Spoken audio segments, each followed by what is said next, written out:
ആയില്ലായിട്ടല്ലേ അപ്പൊ എന്ത് ചെയ്യാ? പിന്നെ മേടിക്കാട്ടോ. കായ് ഉണ്ടാവുമ്പോ നാട്ടിൽ പോകുമ്പോ കുട്ടി അടിക്കും.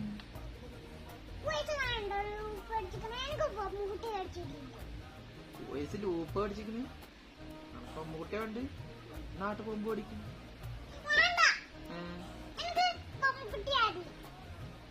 ഈ പൊമ്മക്കുട്ടിനെ എനക്ക് നോക്കാൻ അറിയില്ല, എന്താ ചെയ്യണ്ടെന്ന് അറിയില്ല. കണ്ണാടിച്ചത് ഇങ്ങനെ